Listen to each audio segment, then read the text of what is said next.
El invierno de 1872 había llegado temprano a las montañas de Durango. El aire helado recorría los estrechos caminos de piedra del pequeño pueblo de Santa Rosalía, donde las campanas de la iglesia anunciaban un día de celebración. La nieve, poco habitual en estas tierras, cubría los tejados bajos y las ramas desnudas, creando una atmósfera solemne y silenciosa. En el centro, la iglesia de adobe blanco, con su cruz ennegrecida por el tiempo, estaba decorada con guirnaldas secas y velas titilantes. Nadie sospechaba que, antes de caer la noche, aquel lugar sería recordado por un hecho trágico. Emilia Herrera, de 20 años, caminaba del brazo de su madre hacia la iglesia. Su vestido de novia, modesto pero impecable, estaba cubierto por un chal de lana gruesa para protegerse del frío. Los vecinos observaban desde las ventanas, curiosos y sonrientes. Emilia era conocida por su carácter reservado y su belleza discreta. Piel clara, ojos oscuros y cabello trenzado que caía hasta la cintura. Su prometido, Juan Navarro, aguardaba en el altar, un hombre serio de rostro curtido por el trabajo en las minas. Todo parecía en orden, como en cualquier boda de pueblo. Sin embargo, el temblor en las manos de la novia y la rigidez de su postura revelaban un secreto insoportable. El sacerdote comenzó la ceremonia con voz grave, recitando oraciones que resonaban entre los muros de piedra. Emilia escuchaba sin oír. Cada palabra parecía hundirse en el silencio. Cuando llegó el momento de los votos, su respiración se aceleró. Algunos invitados recordarían después que su voz temblaba, que sus ojos buscaban algo, o a alguien, entre la multitud. Finalmente, cuando Juan le tomó las manos, ella habló, apenas un susurro que sin embargo detuvo el tiempo. «Estoy esperando un hijo, de tu hermano». El murmullo recorrió la iglesia como un viento helado. Juan se apartó con brusquedad. Los invitados se pusieron de pie, y el sacerdote quedó paralizado. Nadie supo reaccionar al instante. Emilia, pálida y con los labios apretados, bajó la mirada. No pidió perdón ni explicó más. Simplemente dejó caer el ramo de flores secas al suelo y caminó hacia la puerta. Nadie la siguió. Los testimonios posteriores señalaron que la joven se dirigió a su casa, a unos 20 minutos a pie del templo. Se la vio cruzar la plaza, caminar entre las casas de adobe, perderse por un callejón estrecho. La madre, inmóvil en su asiento, no pudo reaccionar. Juan, en estado de shock, permaneció en silencio mientras su hermano, Manuel Navarro, de 22 años, bajaba la cabeza sin pronunciar palabra. «Fue como si la desgracia hubiera entrado con nosotros a la iglesia», diría después una de las mujeres presentes. Horas más tarde, mientras caía la noche, un grupo de niños descubrió algo extraño cerca del pozo comunal, situado a escasos metros de la iglesia. Habían ido a buscar agua y notaron que el brocal estaba húmedo, como si alguien lo hubiera usado recientemente. Uno de ellos juró escuchar un sonido hueco, un golpe que provenía del interior. Alarmados, corrieron a llamar al sacristán, quien acudió con una linterna. Al iluminar el fondo del pozo, vio un reflejo pálido, un rostro, inmóvil, flotando entre las aguas heladas. Era Emilia. El hallazgo se extendió como un reguero de pólvora. Las campanas repicaron no para celebrar, sino para alertar. Los hombres del pueblo acudieron con cuerdas y baldes, y entre ellos lograron sacar el cuerpo.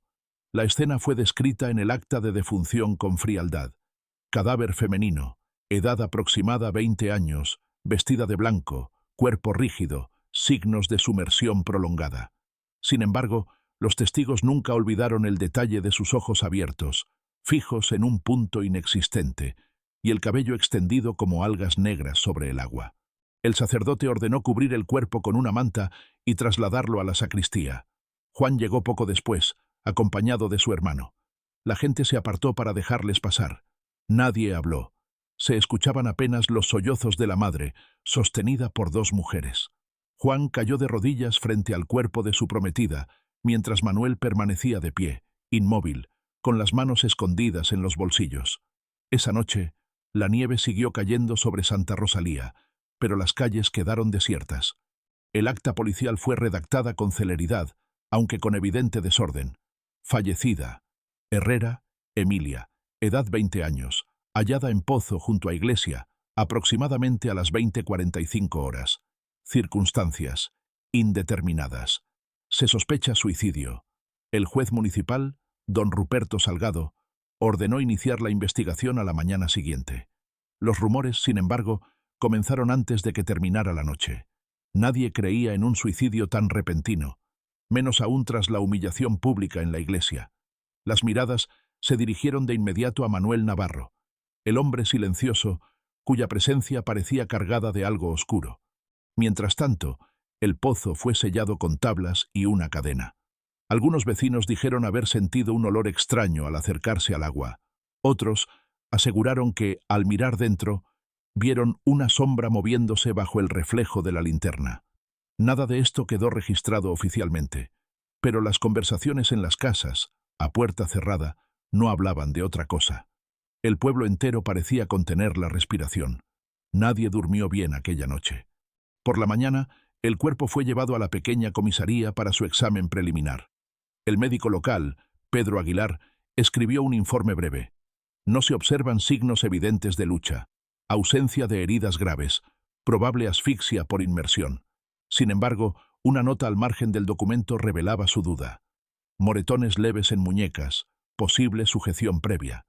Ese detalle sería crucial semanas después, pero en ese momento pasó desapercibido. La historia de Emilia Herrera comenzaba a convertirse en leyenda antes incluso de que su cuerpo fuera enterrado. Algunos vecinos afirmaban haberla visto en sueños esa misma noche, pálida y llorosa, señalando el pozo. Otros decían escuchar gotas de agua cayendo en la plaza, aunque no llovía.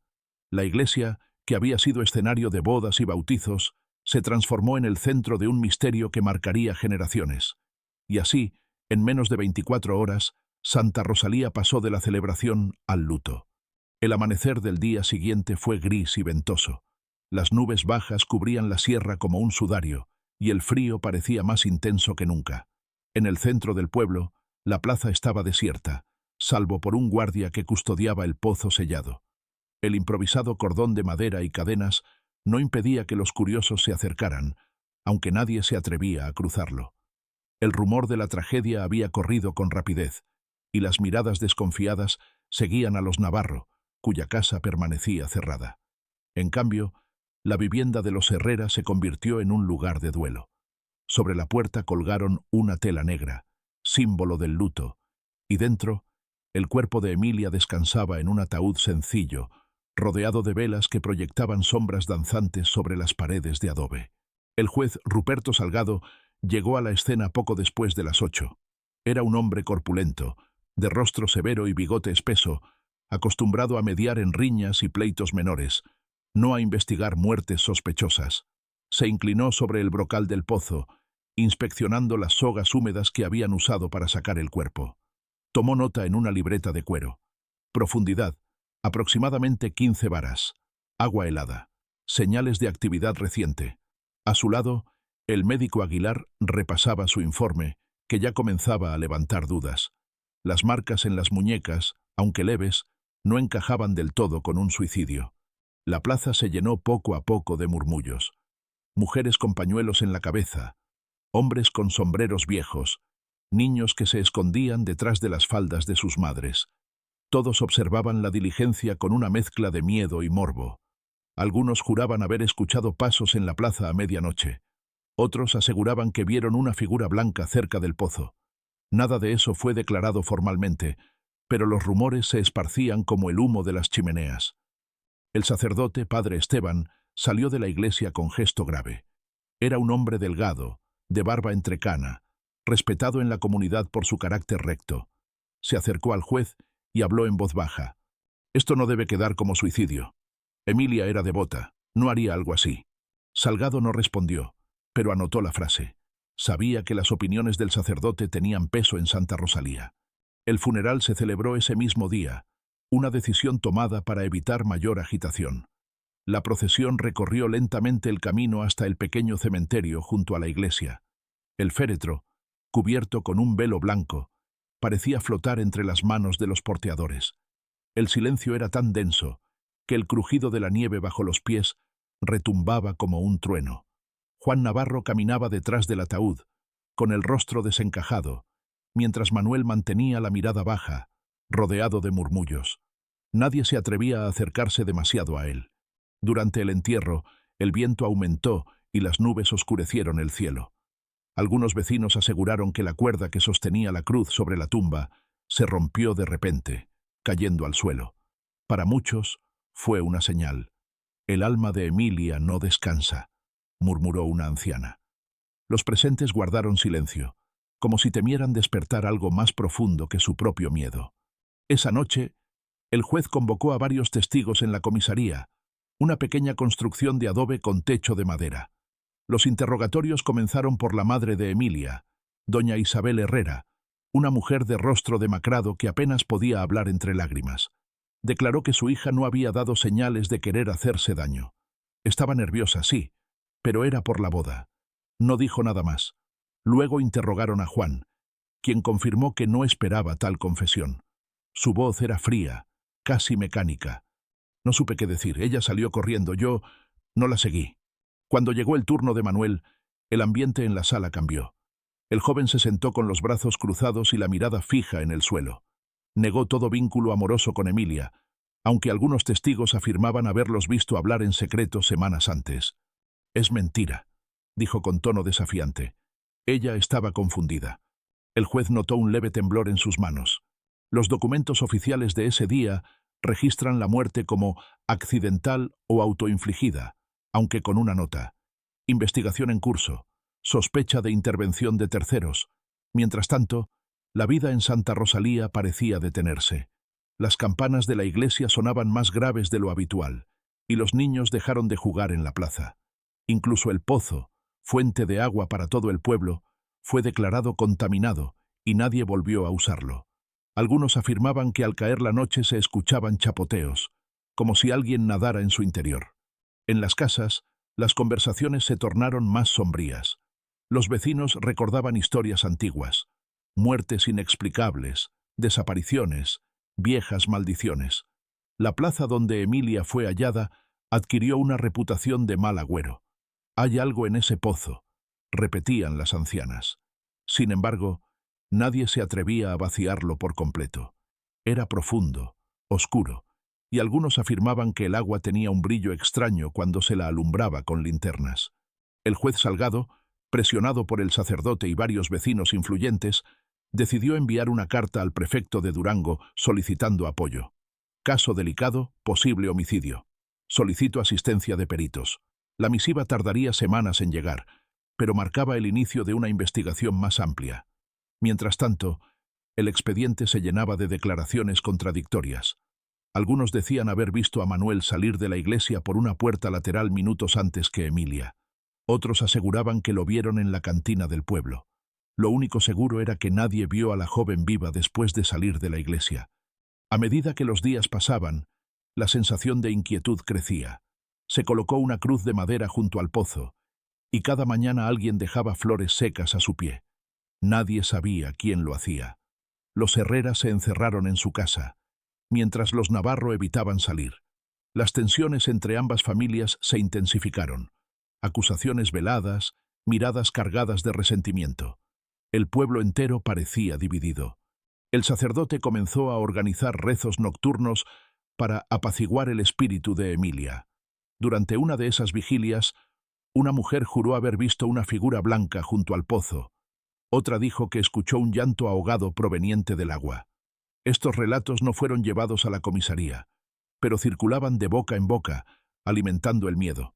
Incluso algunos hombres armados comenzaron a vigilar la plaza por las noches, convencidos de que alguien rondaba el lugar. Nadie sabía si temían a un asesino o a algo peor.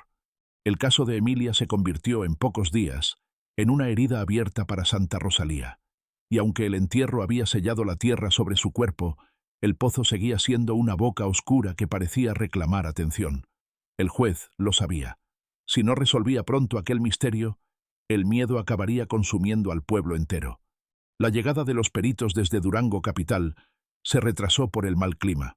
Las nevadas constantes hicieron que los caminos de montaña fueran intransitables, por lo que el juez Salgado decidió avanzar con la investigación usando los pocos recursos locales. La comisaría se convirtió en un centro improvisado de operaciones. Sobre una mesa de madera acumulaban documentos, declaraciones y un croquis rudimentario del lugar donde Emilia fue hallada. El ambiente era tenso. Las paredes olían a humedad y tabaco, y las velas se consumían rápido en el aire frío que entraba por las rendijas. El juez ordenó una segunda inspección del pozo. 4 hombres fueron convocados al amanecer para ayudar en la tarea. Retiraron las tablas y la cadena que lo sellaban y descendieron con sogas y un cubo metálico. El agua estaba helada y el eco del cubo golpeando las paredes resonaba en toda la plaza. Uno de los hombres, un anciano curtido por los años, dijo haber sentido un cambio en el aire al acercarse. «Es como si el pozo respirara», murmuró. Nadie lo tomó en serio, pero el comentario quedó registrado en el acta, a pedido del juez. Tras varias horas de exploración, hallaron un trozo de tela blanca enredado entre las piedras, posiblemente parte del vestido de Emilia. Lo guardaron como evidencia, aunque el agua sucia había borrado cualquier rastro de sangre o huellas. Lo más inquietante fue que uno de los ayudantes juró haber visto una sombra moverse en el fondo, algo demasiado grande para ser un pez. «Parecía una persona», dijo, con el rostro pálido. Salgado anotó el testimonio, pero lo descartó como producto de la fatiga. Mientras tanto, los interrogatorios continuaban. Se citó a varios invitados de la boda, incluyendo a una mujer llamada Teresa Ramos, vecina cercana de los Navarro. Teresa declaró que había escuchado una fuerte discusión entre Manuel y Emilia días antes del enlace.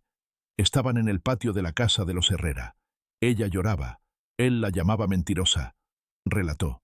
Su testimonio puso más presión sobre Manuel, quien comenzó a evitar aparecer en público. Algunos hombres del pueblo, enardecidos, murmuraban que lo lincharían si el juez no actuaba. El expediente oficial comenzó a crecer con detalles oscuros. En una carta enviada por el juez al prefecto, se lee: «El ambiente es hostil. La población cree que el pozo está maldito.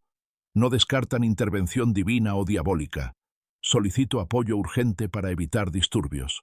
En paralelo, el sacerdote insistía en organizar misas especiales para purificar el lugar. Una noche, tras uno de esos rezos, alguien pintó cruces negras en las paredes de la iglesia. Nadie se atribuyó el acto, y el miedo se intensificó. El médico Aguilar volvió a examinar el cuerpo, que permanecía en una cámara improvisada dentro de la iglesia. A falta de morgue, habían colocado el ataúd en una sala fría, sellada con trapos húmedos para conservarlo. Aguilar escribió un segundo informe, más detallado. Ligera hinchazón en las muñecas, probable presión de manos, hematoma en la parte posterior del cráneo, compatible con golpe accidental, uñas quebradas, posiblemente por contacto con piedra o intento de defensa. Aunque las conclusiones no eran definitivas, el doctor dejó clara su postura. Muerte probablemente violenta. Los rumores sobre Manuel Navarro crecieron. Algunos aseguraban que lo habían visto merodear la iglesia la noche de la tragedia. Otros decían que había escapado a caballo antes de que sonaran las campanas. Lo cierto era que su comportamiento extraño y su silencio lo convertían en el principal sospechoso. Sin embargo, no había pruebas contundentes. Juan, el prometido, parecía un fantasma, encerrado en su casa, sin comer ni hablar con nadie. Sus amigos temían por su salud mental. El juez decidió registrar las casas de ambas familias. En la vivienda de los Herrera no encontraron nada sospechoso, solo ropas sencillas y el aroma penetrante de incienso. En cambio, en la casa de los Navarro hallaron una carta arrugada bajo la cama de Manuel. Decía con letra temblorosa: «No puedo cargar con esto. Si hablas nos condenas a todos». No estaba firmada. El hallazgo fue guardado en secreto, y solo el juez y el sacerdote conocieron su existencia. Salgado decidió no revelarlo al pueblo, temiendo que desencadenara violencia inmediata. Las tensiones crecieron hasta que un grupo de hombres armados intentó romper el sello del pozo una noche, convencidos de que allí había algo más. El juez los detuvo, pero la situación se volvió insostenible. Santa Rosalía ya no era el pueblo tranquilo de antes. Las calles estaban vacías después del anochecer, y las campanas de la iglesia parecían sonar más graves. Incluso algunos niños comenzaron a enfermar, lo que muchos atribuían a la maldición del agua. Nadie bebía del pozo desde el hallazgo, pero el miedo se propagaba como un virus. Un día, El sacerdote confesó al juez haber encontrado una nota en el confesionario, escrita con tinta corrida. Yo la vi caer, pero no fue sola. Nadie sabía quién la había dejado. Este mensaje anónimo abrió una nueva línea de investigación. Se volvió a interrogar a los invitados de la boda, esta vez en grupos pequeños. Varios admitieron haber visto a Emilia hablar en secreto con una mujer desconocida en el atrio de la iglesia, minutos antes de entrar. Esa mujer nunca fue identificada. El expediente comenzó a parecerse más a una colección de leyendas que a un caso judicial. Declaraciones sobre sombras, voces y olores extraños se mezclaban con pruebas tangibles. El juez, un hombre de leyes, comenzó a escribir en su diario personal. Esto ya no es solo un asesinato. Hay algo más aquí, algo que no comprendo. En Santa Rosalía, el aire estaba cargado de un silencio antinatural. Los perros ladraban a la nada, y las campanas de la iglesia repicaban solas, según algunos vecinos. Nadie quería acercarse al pozo, ni siquiera los hombres más valientes se atrevían a mirar dentro. Lo cierto era que la investigación oficial avanzaba lentamente, pero el miedo avanzaba más rápido, y mientras el juez trataba de mantener el orden, una nueva pieza de evidencia estaba a punto de cambiarlo todo. El cuaderno de Emilia, que hasta ese momento había permanecido escondido. El cuaderno fue encontrado por casualidad, en la habitación de Emilia, al fondo de un cajón cerrado con llave. La madre, en su desesperación, había empezado a recoger las pertenencias de su hija cuando notó el pequeño cuaderno de tapas negras, con el borde de las páginas manchado de cera. Lo llevó al juez Salgado sin abrirlo, convencida de que contenía algo importante. El cuaderno era delgado, de papel áspero, y cada página estaba escrita con una caligrafía apretada. El juez lo hojeó con cautela, consciente de que podría contener pistas cruciales, pero también secretos dolorosos.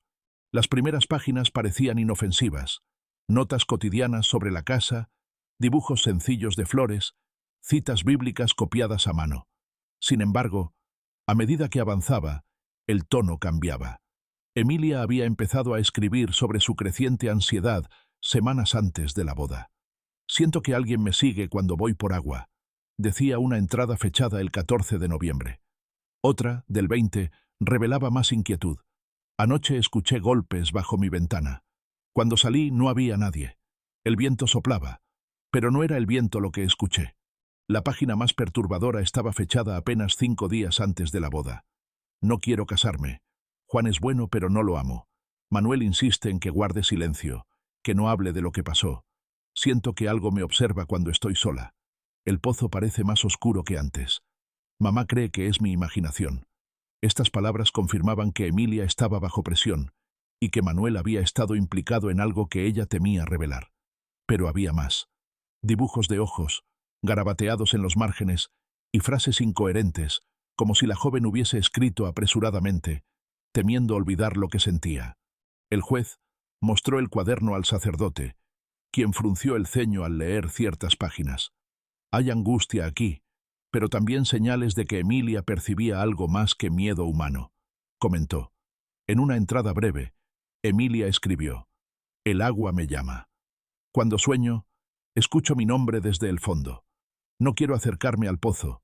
Nadie en la sala habló durante varios minutos tras leer esa frase. Se decidió interrogar nuevamente a Manuel, esta vez con el cuaderno como evidencia. Lo llevaron a la comisaría, donde el joven se mostró desafiante, aunque visiblemente alterado. El juez abrió el cuaderno frente a él y le leyó el párrafo que lo mencionaba. Manuel apretó los labios, luego murmuró: «Ella siempre escribía tonterías. Estaba nerviosa por la boda, pero sus manos temblaban».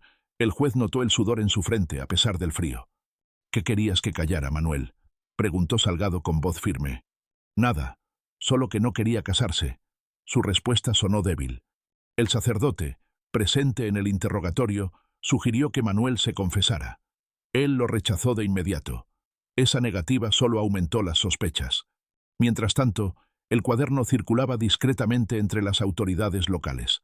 El médico Aguilar lo leyó detenidamente y escribió un informe adicional. El estado psicológico de la difunta era inestable. Sin embargo, sus notas sugieren persecución o amenaza externa. Recomiendo profundizar en la relación con Manuel Navarro. El juez agregó este informe al expediente, que ya pesaba más que cualquier caso que hubiera llevado.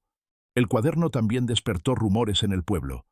Pronto todos sabían que Emilia había escrito sobre el agua que la llamaba. Algunas mujeres empezaron a rezar frente al pozo, convencidas de que su espíritu estaba atrapado allí. Otros, más supersticiosos, colocaron sal alrededor del brocal. Los niños dejaron de jugar cerca, y las casas comenzaron a cerrar sus puertas antes de que anocheciera. El ambiente se volvió sofocante. Parecía que el miedo crecía más rápido que la investigación. El juez intentó mantener el orden. Colocó guardias permanentes en la plaza y prohibió las reuniones nocturnas no autorizadas. Pero nada podía frenar los susurros. Las palabras de Emilia en el cuaderno se repetían en todas las cocinas, en todas las conversaciones. El pozo me llama. Algunos incluso afirmaban haber escuchado voces cerca del agua. El sacerdote decidió bendecir el pozo por segunda vez, pero el día de la ceremonia, el viento sopló con tal fuerza que apagó las velas antes de comenzar. Muchos lo interpretaron como una señal de que algo más poderoso estaba presente. Entre los papeles de Emilia había también una carta sin terminar, dirigida a una persona desconocida. Decía: «No puedo seguir así. Juan no sabe nada. Y Manuel me dijo que no lo mire así, que no lo diga. Pero alguien más sabe. Lo sé». La carta se cortaba abruptamente. No había firma ni destinatario. El juez comenzó a sospechar que había un tercer implicado. Alguien que aún no había sido mencionado en los interrogatorios. Esa noche, Salgado se llevó el cuaderno a su casa. Se quedó leyendo hasta tarde, mientras el viento azotaba las ventanas. En medio de su lectura, escuchó un ruido seco afuera. Alguien había lanzado una piedra contra su puerta. Al salir, no encontró a nadie. Solo un papel doblado en el suelo. Al abrirlo, leyó una frase escrita con carbón. «Deje de buscar». Ella eligió el agua. Este mensaje anónimo le provocó escalofríos. La caligrafía era torpe, casi infantil, pero el tono era claro. Una advertencia. Guardó el papel en el expediente y reforzó su seguridad personal. Ahora estaba convencido de que la muerte de Emilia no era un simple crimen pasional. Había algo más profundo, un secreto que el pueblo entero parecía guardar. Y el cuaderno, con sus palabras inquietantes y sus dibujos de ojos, era la primera pista concreta para descubrirlo. El juez no durmió esa noche. Afuera, la nieve seguía cayendo, cubriendo el pueblo en un silencio sepulcral. Y aunque él no creía en supersticiones, no pudo evitar mirar hacia la plaza cada vez que escuchaba el viento. Allí, detrás de las sombras, el pozo parecía esperar. El cuaderno se convirtió en el centro de todas las conversaciones. Aunque el juez había intentado mantenerlo en secreto, en Santa Rosalía nada permanecía oculto por mucho tiempo. Las entradas más perturbadoras circulaban de boca en boca, deformadas por el miedo colectivo. Algunos aseguraban que Emilia había escrito sobre una sombra sin rostro que la seguía por los pasillos de su casa. Otros decían que había dibujado mapas del pozo con símbolos extraños. Lo cierto era que nadie, ni siquiera el juez, podía controlar la velocidad con que se propagaban los rumores. La tragedia dejó de ser solo un misterio judicial. Se convirtió en un mito vivo que envolvía al pueblo entero. Las calles comenzaron a vaciarse mucho antes del anochecer. Las mujeres recogían agua de manantiales lejanos, negándose a usar el pozo central incluso para lavar la ropa. Los hombres se reunían en grupos pequeños, en silencio, fumando cigarrillos mientras discutían en voz baja. Las miradas de recelo eran constantes. Las familias Navarro y Herrera, otrora respetadas, se transformaron en el epicentro de la desconfianza. A Juan apenas se le veía. Según algunos, había dejado de salir incluso a buscar pan. Manuel, en cambio, mostraba un comportamiento errático. Algunos vecinos afirmaban haberlo visto deambular cerca de la iglesia de madrugada, siempre solo, siempre mirando el suelo. El sacerdote, padre Esteban, organizó una reunión comunitaria en el atrio de la iglesia para calmar los ánimos. «Estamos dejando que el miedo nos gobierne», dijo, elevando la voz sobre el viento helado. «Emilia necesita nuestras oraciones, no nuestra sospecha». Pero sus palabras apenas tuvieron efecto. Una anciana gritó desde el fondo: «Ella no descansa. Escuché su voz anoche». Otra mujer se persignó y juró que había visto una figura blanca junto al cementerio. El sacerdote trató de imponer orden, Pero la multitud dispersa se retiró en silencio, cargando consigo más temor que consuelo. El juez Salgado, consciente de que estaba perdiendo el control, decidió interrogar a personas que no habían sido llamadas antes. Entre ellas estaba don Pascual, un hombre de más de 70 años, considerado una especie de cronista local. Vivía solo, en una casa al borde del pueblo, y conocía historias antiguas de la región. Durante el interrogatorio, Pascual habló con voz lenta. Ese pozo no siempre estuvo ahí. Antes, ese terreno era una mina abandonada. Dicen que hubo un derrumbe y murieron varios hombres. Nadie rezó por ellos. Los enterraron ahí mismo, bajo la tierra. Años después, lo convirtieron en pozo. Desde entonces, cada tanto, alguien desaparece o se enferma. Estas palabras fueron registradas en el expediente, aunque el juez no les dio carácter oficial. Sin embargo, su efecto en la comunidad fue devastador. La historia del pozo maldito resurgió con más fuerza. Mientras tanto, el cuaderno de Emilia parecía cobrar vida propia. El juez se obsesionó con descifrarlo. Pasaba las noches leyéndolo, buscando algún patrón en los dibujos de ojos que aparecían en los márgenes. En varias páginas, Emilia había escrito la palabra agua, repetidas veces, siempre en tinta corrida, como si sus manos temblaran. Una entrada en particular, fechada 2 días antes de su muerte, decía: «Alguien me llamó anoche. No era Manuel, no era Juan. Me dijeron que fuera a mirar. Pero el agua estaba quieta». Esta frase lo desconcertó.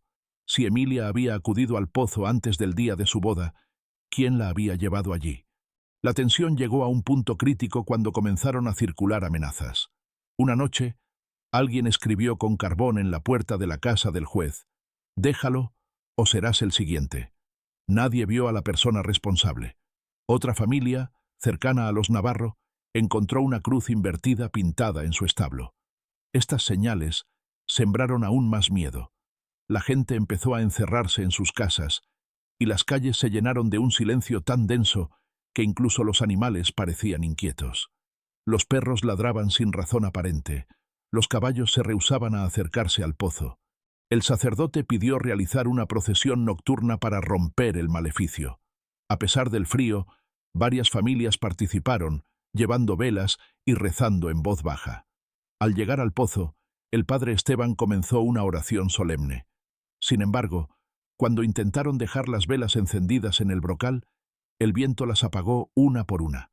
Muchos interpretaron aquello como un mal presagio. Algunos vecinos aseguraron haber visto movimiento en el agua, como si algo respirara debajo de la superficie. La procesión terminó abruptamente, y nadie se atrevió a hablar de lo ocurrido en voz alta. En medio de este caos, apareció una testigo inesperada. Se trataba de Rosa Villalobos, una joven que había asistido a la boda y que hasta entonces había permanecido callada. Llegó a la comisaría temblando y pidió hablar con el juez. Su declaración fue breve, pero estremecedora. Vi a Manuel salir de la iglesia por la puerta lateral. Emilia aún estaba dentro. No quise decir nada, tenía miedo. El juez registró su testimonio y decidió interrogar nuevamente a Manuel. Esta vez, el joven reaccionó con furia, negándolo todo. «¿Quieren culparme de lo que hizo ella sola?», gritó, pero su rabia solo lo hizo parecer más culpable. Salgado ordenó que quedara bajo custodia temporal para protegerlo de posibles represalias. El ambiente en Santa Rosalía era sofocante. Las casas permanecían oscuras, las calles vacías, y la iglesia, antes símbolo de paz, ahora parecía un lugar de sombras. Los dibujos de ojos en el cuaderno de Emilia comenzaron a obsesionar al juez. Algunos tenían pupilas alargadas, otros parecían llorar. Una noche, mientras revisaba las páginas a la luz de una vela, creyó notar un patrón. Los ojos estaban colocados de forma que, si se trazaban líneas entre ellos, formaban un círculo. En el centro del círculo, un punto negro: el pozo. Con esta revelación, Salgado comenzó a temer que Emilia supiera más de lo que había confesado. Tal vez no solo había temido a Manuel, tal vez había temido al pueblo entero. La detención de Manuel Navarro agitó aún más los ánimos. Aunque no había pruebas concluyentes, su reclusión temporal fue vista por muchos como una admisión tácita de culpa. Las familias se dividieron. Algunos vecinos exigían justicia inmediata, convencidos de que Manuel había empujado a Emilia al pozo. Otros lo defendían, asegurando que el joven había sido víctima de los rumores. Mientras tanto, Juan permanecía encerrado en su casa, sumido en un silencio absoluto. El juez Salgado intentó interrogarlo, pero el hombre apenas respondió con monosílabos. Su mirada vacía revelaba que estaba al borde de la locura. Manuel, por su parte, mostraba una calma inquietante. Pasaba los días en una celda improvisada dentro de la comisaría, sentado contra la pared de piedra, mirando fijamente al suelo. Cuando Salgado lo presionaba con preguntas, respondía con evasivas. «No sé nada más», repetía. Sin embargo, en las noches, los guardias afirmaban escucharlo murmurar frases ininteligibles. Uno de ellos juró haber oído su nombre en los susurros, seguido de risas apagadas. Otro aseguró que Manuel se levantaba a mirar por la ventana cada vez que sonaban las campanas de medianoche. «Es como si las esperara», dijo. El cuaderno de Emilia se convirtió en la principal herramienta del juez para presionar al sospechoso. Durante un interrogatorio, le mostró una página en la que ella había escrito: «No puedo soportar cómo me mira. No es amor, es miedo». Manuel reaccionó violentamente, golpeando la mesa y exigiendo que dejaran de leer esas mentiras. Esa reacción fue registrada en el expediente como evidencia de su nerviosismo. Aún así, no había pruebas físicas que lo vincularan directamente con el crimen, y el prefecto de Durango no respondía a las cartas pidiendo refuerzos. En paralelo, el sacerdote padre Esteban decidió visitar a Manuel en su celda.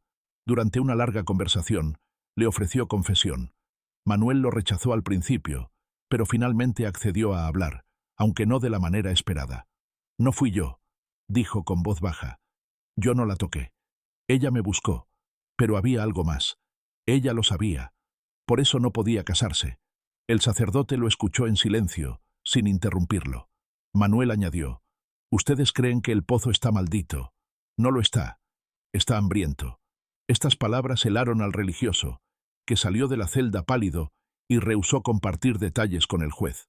Solo dijo: «Ese hombre necesita oraciones». Mientras tanto, la presión social aumentaba.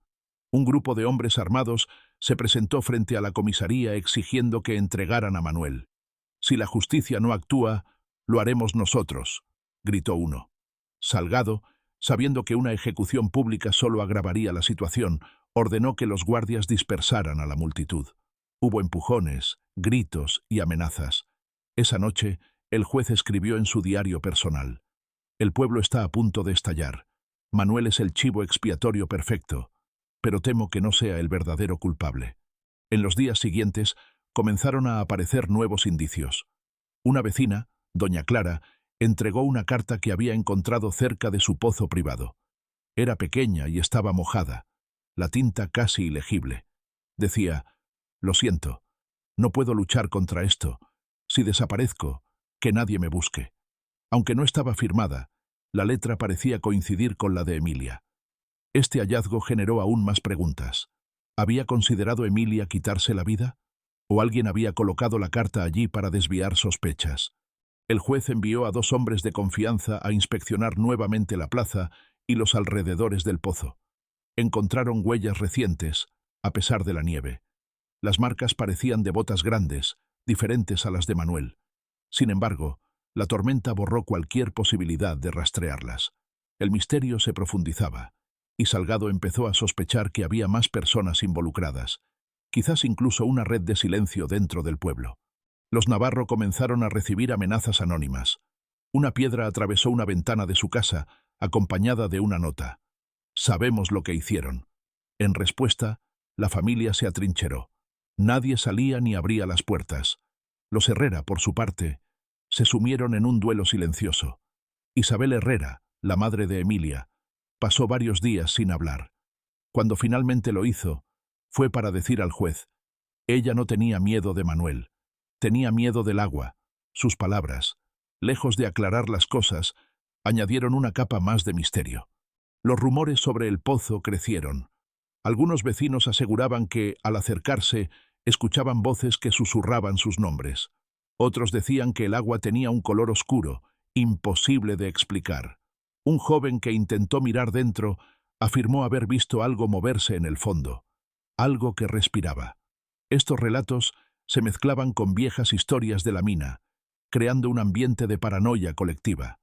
El juez, aunque escéptico, decidió colocar guardias permanentes alrededor del pozo.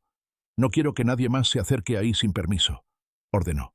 Una noche, mientras los guardias vigilaban, escucharon ruidos provenientes del fondo del pozo, golpes metálicos, como si algo chocara contra las paredes. Bajaron una linterna atada a una cuerda, pero no vieron nada. Sin embargo, uno de ellos juró haber sentido que algo tiraba de la cuerda desde abajo. Al día siguiente, renunció a su puesto, negándose a volver a trabajar cerca del lugar. Este suceso fue reportado al juez, que decidió reforzar la seguridad, aunque sabía que la vigilancia no serviría para calmar los temores del pueblo. Manuel, aislado en su celda, comenzó a escribir cartas sin destinatario. En una de ellas, confiscada por los guardias, escribió: «Yo no la maté. Yo también escuché la voz. Me dijo que la dejara ir». Esta nota se convirtió en una pieza clave del expediente, pero también generó más dudas. ¿Estaba Manuel confesando o deliraba? El caso parecía alejarse cada vez más de la lógica. El juez tenía sospechosos, testimonios y documentos, pero ninguna certeza. La única constante era el pozo, que se había convertido en un símbolo de miedo y de secretos no revelados. Santa Rosalía ya no era el mismo pueblo, y todos lo sabían. El aire estaba cargado de una tensión que parecía crecer día a día, como si el propio pozo esperara algo más. El juez Salgado no podía ignorar más las historias sobre la iglesia. Desde el principio, el templo había sido el escenario central. Allí Emilia confesó su embarazo, allí comenzó el escándalo, y justo a su lado estaba el pozo.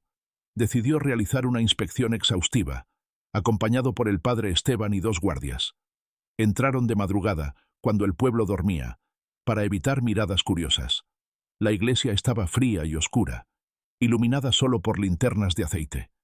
Los bancos de madera, cubiertos de polvo y cera endurecida, proyectaban sombras alargadas que parecían observarlos. Comenzaron revisando el altar y las sacristías. Encontraron un viejo armario lleno de documentos, registros de bautismos, bodas y defunciones que se remontaban a mediados del siglo XIX. Salgado ordenó llevarlos a la comisaría para examinarlos más tarde. En el confesionario hallaron un crucifijo roto, con marcas extrañas en su base, como si alguien hubiera intentado grabar símbolos. El sacerdote lo observó con expresión grave, pero no dijo nada. Uno de los guardias juró que el aire en esa esquina era más frío que en el resto del templo. El hallazgo más desconcertante se produjo en el sótano de la iglesia, al que se accedía por una trampilla oculta bajo una alfombra. Era un espacio estrecho, con paredes de piedra húmeda. Allí encontraron restos de velas gastadas, cuerdas viejas y un balde oxidado. En el suelo había marcas circulares, como si se hubieran arrastrado objetos pesados. Lo más inquietante fue una serie de papeles pegados en la pared, dibujos rudimentarios de ojos, similares a los del cuaderno de Emilia. El juez arrancó uno y lo examinó con cuidado. Estaba hecho con tinta negra, y las pupilas parecían sangrar tinta roja. El sacerdote, al ver los dibujos, murmuró: «Esto es profanación». Salgado no respondió, pero ordenó recoger todos los papeles como evidencia. Mientras los guardias exploraban el sótano, encontraron un túnel angosto que conducía hacia el exterior, posiblemente conectado con el pozo. Era demasiado estrecho para transitarlo, pero demostraba que el agua y la iglesia compartían un vínculo físico. «Parece una mina antigua», dijo uno de los hombres. La conexión confirmó lo que don Pascual había contado. El pozo había sido parte de una explotación minera. Esa noche, Salgado estudió los documentos encontrados en el armario. Entre registros rutinarios, halló menciones a incidentes ocurridos décadas antes. Uno, fechado en 1849, describía la muerte de un monaguillo que cayó al pozo mientras ayudaba al sacerdote de la época. Otro documento, de 1855, hablaba de una mujer que desapareció tras asistir a misa. Su cuerpo nunca fue encontrado. Las notas, escritas con un lenguaje formal y distante, parecían querer restar importancia a los hechos. Sin embargo, las coincidencias eran inquietantes. Siempre la iglesia, siempre el pozo.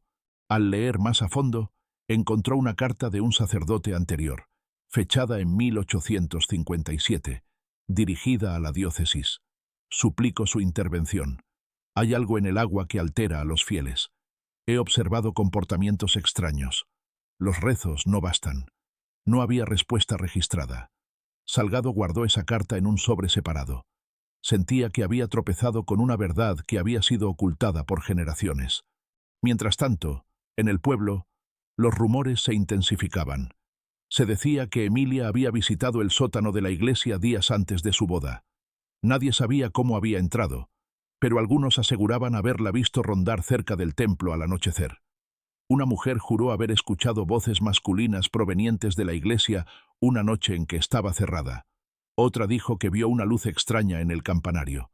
Estos testimonios nunca fueron oficiales, pero reflejaban el estado mental colectivo. Santa Rosalía vivía bajo una atmósfera de terror. El sacerdote, cada vez más inquieto, comenzó a temer por su propia seguridad. Confesó al juez que había recibido notas anónimas dejadas en el altar. No abras las puertas, y el agua ya escogió. Al principio pensó que eran bromas de jóvenes del pueblo, pero tras los hallazgos en el sótano, comenzó a creer que alguien estaba vigilando sus movimientos. Salgado decidió interrogar nuevamente a Manuel, mostrando los dibujos encontrados. El joven, al verlos, reaccionó de una manera inesperada. Retrocedió contra la pared de su celda y comenzó a gritar. «Yo no dibujé eso, yo no fui». Su reacción fue tan intensa que los guardias tuvieron que sujetarlo. Cuando se calmó, sus palabras fueron aún más perturbadoras. «Esos ojos, yo los vi, no en el papel».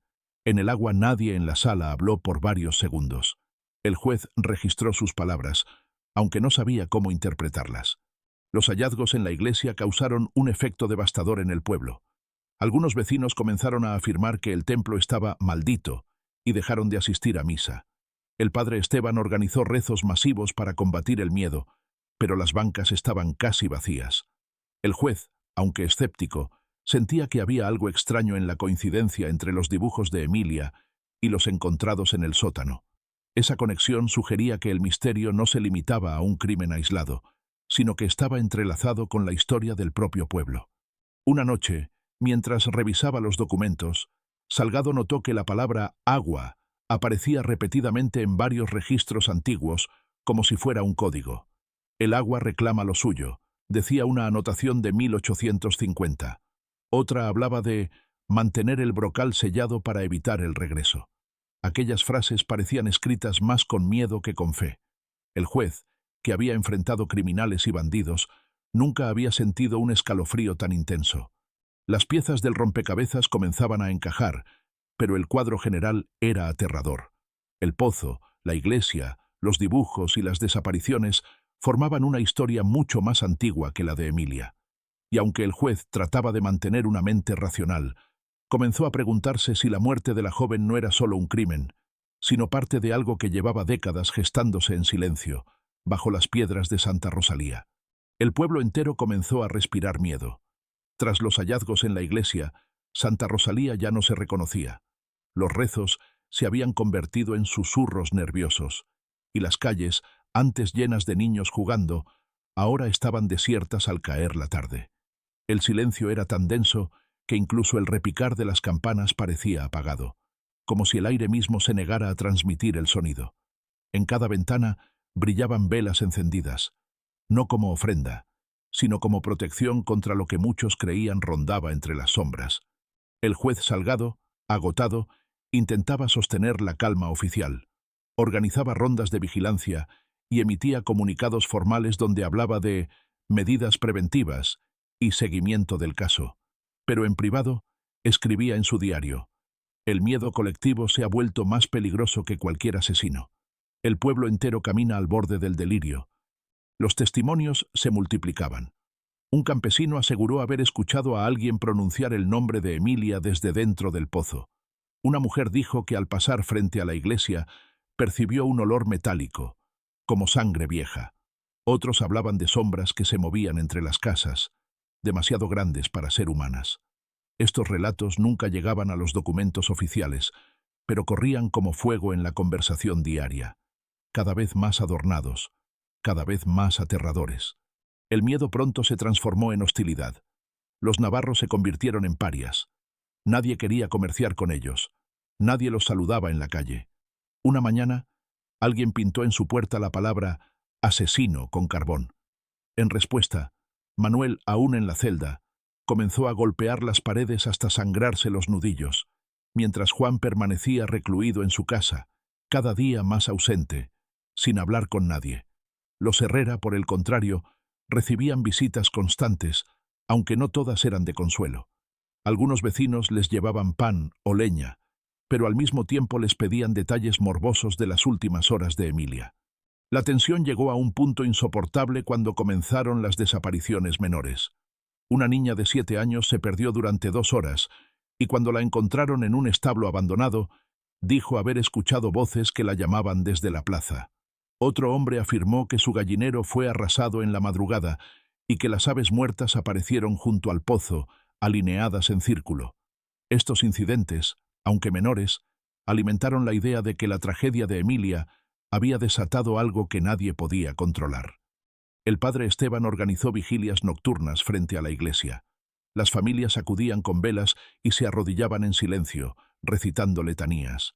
Sin embargo, muchos decían que durante las oraciones escuchaban pasos detrás de ellos, aunque al voltear no había nadie. En una de esas vigilias, el viento sopló tan fuerte que las campanas comenzaron a sonar solas, aunque nadie tiraba de las cuerdas. El sacerdote cayó de rodillas, y la multitud huyó despavorida, dejando las velas encendidas en el suelo. Al día siguiente, el atrio estaba cubierto de cera derretida, como si el piso hubiera llorado lágrimas de fuego. El juez intentaba mantener su racionalidad, pero incluso él sentía el peso del ambiente. Una noche, mientras revisaba los documentos antiguos en su casa, creyó escuchar pasos en el pasillo. Tomó su lámpara y recorrió las habitaciones, pero no encontró a nadie. Al volver a su escritorio, el cuaderno de Emilia estaba abierto en una página que él juraba haber pasado antes. La frase que lo recibió lo heló: «El miedo no es mío, es de todos». No pudo explicar cómo se había abierto el libro en ese punto. Los rumores de conspiración también empezaron a circular. Algunos vecinos afirmaban que varias familias del pueblo sabían más de lo que admitían, que había una especie de pacto silencioso relacionado con el pozo.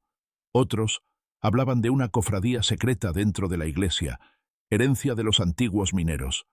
Nadie podía probarlo, pero el simple hecho de mencionarlo sembraba más desconfianza.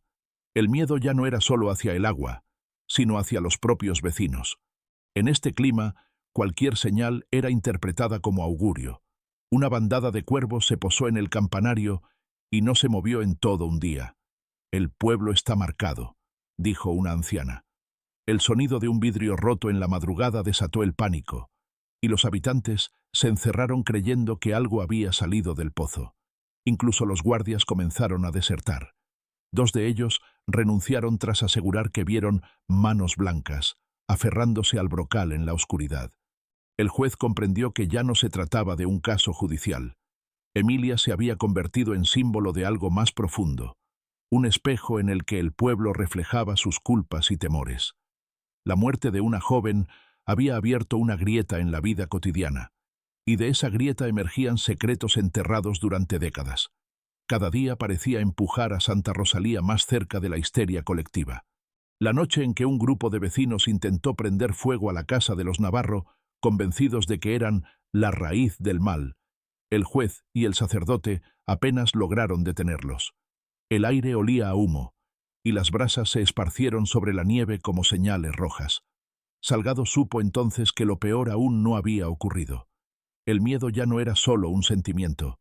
Se había convertido en una fuerza capaz de destruir al pueblo desde dentro. El juicio comenzó en enero de 1873, bajo un cielo encapotado que parecía presagiar desgracias. El pequeño edificio del ayuntamiento, adaptado como sala judicial, se llenó hasta el tope. La población de Santa Rosalía, antes temerosa, ahora acudía con ansias de respuestas. Manuel Navarro fue llevado esposado, con el rostro pálido pero sereno. Juan, el hermano mayor, se sentó al fondo, casi irreconocible. Su barba crecida y sus ojos hundidos mostraban a un hombre quebrado. La madre de Emilia, envuelta en un rebozo negro, apenas podía sostenerse en pie. El juez Salgado presidía la sesión con un peso visible sobre los hombros. Llevaba semanas recopilando testimonios, documentos y pruebas, pero sabía que el juicio era más una formalidad que una búsqueda real de justicia. La presión del pueblo, los rumores, las amenazas, todo apuntaba a Manuel como culpable, aunque las pruebas eran débiles.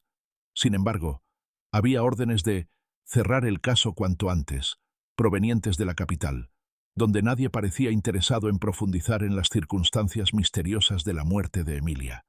Los testigos fueron llamados uno por uno. Rosa Villalobos, la joven que había visto a Manuel salir de la iglesia por la puerta lateral, repitió su versión con voz temblorosa. «No vi nada más, solo eso», dijo. Otro vecino aseguró haber escuchado gritos cerca del pozo aquella noche, aunque admitió no estar seguro de quién gritaba. Las declaraciones eran vagas, contradictorias. A pesar de ello, el ambiente en la sala era hostil hacia Manuel. Los murmullos del público, las miradas cargadas, todo parecía una sentencia anticipada. El sacerdote, llamado como testigo, habló con cautela. Confirmó que había visto cambios extraños en Manuel días antes de la tragedia, pero se negó a acusarlo directamente. «No creo que sea un asesino», dijo, «pero este caso no es solo humano». Sus palabras causaron revuelo. Algunos asistentes se persignaron, otros lo miraron con desaprobación. El juez ordenó silencio. El cuaderno de Emilia fue presentado como evidencia. Salgado leyó en voz alta las entradas más relevantes, incluyendo aquella en la que mencionaba a Manuel. El acusado se mantuvo inmóvil, con los ojos fijos en el suelo. La lectura provocó lágrimas en Isabel Herrera, que abandonó la sala entre sollozos. Sin embargo, el juez omitió otras páginas, aquellas donde Emilia escribía sobre voces, sombras y el agua que la llamaba. Salgado sabía que presentar esas partes solo alimentaría la histeria colectiva. Necesitaba cerrar el caso con apariencia de lógica. El médico Aguilar declaró a continuación. Explicó sus hallazgos. Hematomas leves, señales de sujeción en las muñecas, un golpe en la cabeza. Podría haber sido un accidente, concluyó, pero también podría haber intervención de terceros. No hay certeza. Sus palabras, lejos de aclarar, dejaron la sala en un silencio incómodo. El juicio se prolongó durante 3 días. Afuera, la tensión era insoportable. La gente se agolpaba en la plaza, esperando noticias, mientras algunos guardias vigilaban el pozo con recelo. La segunda noche, una piedra atravesó una ventana del ayuntamiento. Alguien había escrito en la pared: «El agua sabe la verdad». Salgado ordenó borrar el mensaje de inmediato, pero no pudo evitar que la frase se propagara como un lema entre los vecinos. El tercer día Manuel fue llamado a declarar. Su voz era fría, casi desafiante. «No la maté. Sí, discutimos, pero ella no quería casarse. Yo también la amaba». Las palabras cayeron como un golpe en la sala. Algunos se levantaron, indignados. El juez exigió orden. Manuel continuó. «Esa noche, después de que salió de la iglesia, la seguí. Quería hablar con ella, pero cuando llegué ya no estaba. Escuché algo, como una canción. Venía del pozo. Se detuvo, respiró hondo y susurró. Y vi ojos. El público estalló en murmullos. Algunos se santiguaron. El juez golpeó la mesa con el mazo, intentando restablecer el orden. En sus notas, escribió rápidamente: «Delirio o verdad. Ojos». Aquella declaración parecía sacada directamente de las páginas del cuaderno de Emilia. El veredicto se dio esa misma tarde. Manuel Navarro es declarado culpable de homicidio por circunstancias no esclarecidas. La sentencia fue cadena perpetua en una prisión de Durango. No hubo júbilo ni aplausos. El ambiente era lúgubre, como si todos supieran que el juicio no había resuelto nada. Mientras se llevaban a Manuel, algunos aseguraron que sonreía, como si la condena no le importara. Esa noche, la plaza permaneció vacía. La nieve caía lenta, cubriendo las huellas recientes. En el pozo, alguien había dejado flores frescas, a pesar de que nadie vio a nadie acercarse. Los guardias juraron haber escuchado risas apagadas cerca del brocal, pero no encontraron a nadie. En su despacho, Salgado escribió un informe final para la capital. Caso cerrado. Motivo probable: crimen pasional. Acusado: Manuel Navarro. Estado: sentencia ejecutada. Sin embargo, En su diario personal dejó otra nota. No confío en el veredicto. No confío en nadie. Esto no ha terminado. Los documentos antiguos seguían sobre su escritorio. Había frases que no dejaban de resonar en su mente. El agua reclama lo suyo. Mantener el brocal sellado. El regreso es inevitable. Esa noche, mientras intentaba dormir, soñó con el pozo.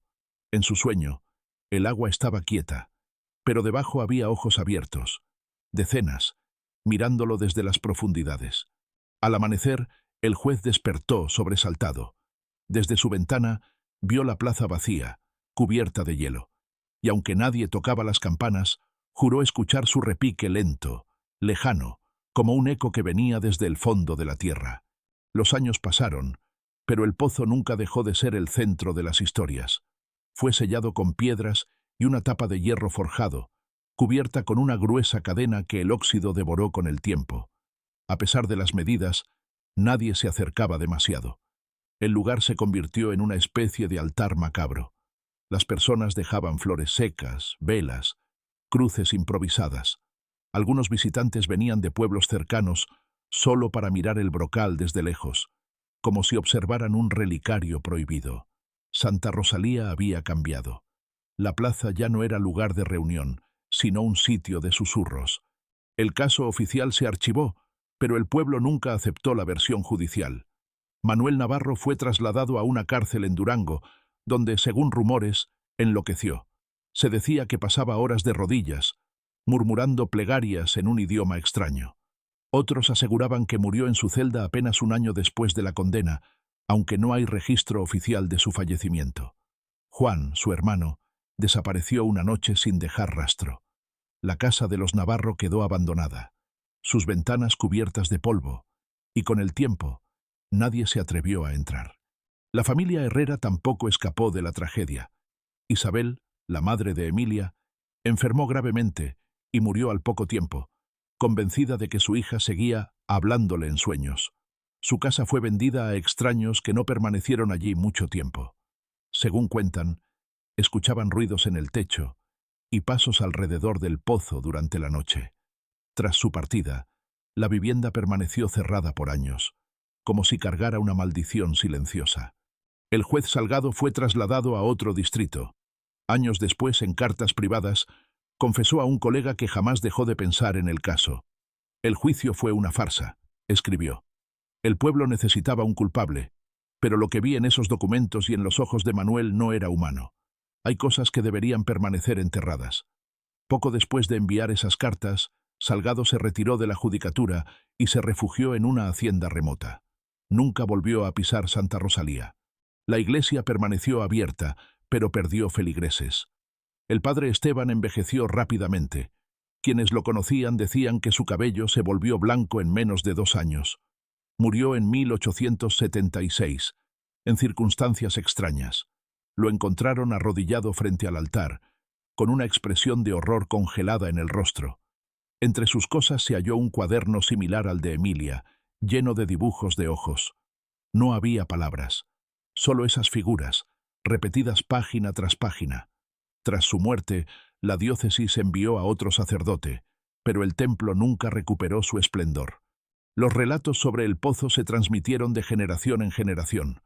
Algunos afirmaban haber visto luces extrañas en su interior en noches sin luna. Otros juraban escuchar llantos apagados cuando pasaban cerca. Niños imprudentes lanzaban piedras para escuchar el eco, pero el sonido nunca era el mismo. A veces parecía que el agua estaba más cerca, otras veces no había eco en absoluto. Con el tiempo, las autoridades colocaron una reja alrededor de la plaza, aunque nadie sabía si era para proteger el pozo de las personas o a las personas del pozo. A finales del siglo XIX, Santa Rosalía se convirtió en un pueblo fantasma. La minería había decaído, las familias emigraron en busca de mejores oportunidades, y solo unos pocos ancianos permanecían, custodiando los recuerdos. Viajeros ocasionales se detenían intrigados por las historias, y algunos afirmaban que al caer la tarde, el aire se volvía irrespirable, cargado de un olor metálico. La plaza, con su pozo sellado, parecía observarlos. Un diario local de 1898 publicó un breve artículo sobre Santa Rosalía. El pueblo permanece desierto. La iglesia sigue en pie, pero el templo está vacío. Se cuenta que nadie se atreve a beber de sus manantiales. El pozo central, ahora cubierto de maleza, es considerado un sitio maldito. Algunos dicen que por las noches se escuchan campanas que nadie toca. La noticia despertó curiosidad en los alrededores, y algunos viajeros comenzaron a visitar el pueblo, siempre para irse apresuradamente al caer el sol. Décadas más tarde, un grupo de jóvenes exploradores rompió la tapa de hierro para descender al pozo, buscando comprobar las leyendas. Según sus relatos, el descenso fue corto. El agua estaba más cerca de lo esperado, y no encontraron nada extraño. Sin embargo, uno de ellos comenzó a sufrir pesadillas recurrentes tras la expedición. Murmuraba en sueños frases que nadie entendía. Otro desapareció semanas después en un río cercano. El último miembro del grupo juró nunca volver y recomendó dejar el pozo en paz. Estas historias renovaron el mito. Hoy en día, Santa Rosalía sigue siendo un lugar envuelto en misterio. El pueblo ha sido parcialmente restaurado como atracción histórica, pero las visitas guiadas nunca se acercan demasiado al pozo. Las autoridades locales prefieren mantenerlo sellado, aunque algunos aseguran que en las noches tranquilas se escuchan voces que emergen del agua. Una guía turística, entrevistada en 1965, declaró: «Hay una sensación aquí que no puedo describir. Es como si el aire supiera tu nombre». El cuaderno de Emilia, custodiado en un archivo municipal, continúa siendo objeto de estudio para historiadores y curiosos. Nadie ha logrado descifrar el significado de los ojos dibujados. Algunos creen que eran simples expresiones de ansiedad, otros que se trataba de advertencias. Las páginas donde ella escribió «El agua me llama» se han convertido en cita obligada para quienes investigan fenómenos inexplicables. El caso de Emilia Herrera nunca fue reabierto. Oficialmente, es una historia cerrada, una tragedia rural, un crimen pasional resuelto. Pero para quienes viven cerca, el eco de su muerte sigue vibrando en cada rincón del pueblo. En las noches frías, cuando el viento sopla entre las casas vacías, algunos aseguran escuchar el repique de las campanas, como en 1872, el día en que todo comenzó. Otros dicen que si te acercas demasiado al pozo y guardas silencio, escucharás tu propio nombre susurrado desde abajo. Santa Rosalía es ahora una sombra de lo que fue, y el pozo, cubierto de óxido y maleza, se ha convertido en su corazón oscuro. Ningún documento, por más detallado, ha logrado explicar lo que ocurrió realmente. Y mientras la historia de Emilia se convierte en leyenda, el pueblo entero parece resistirse a desaparecer, como si algo bajo tierra lo mantuviera vivo y expectante.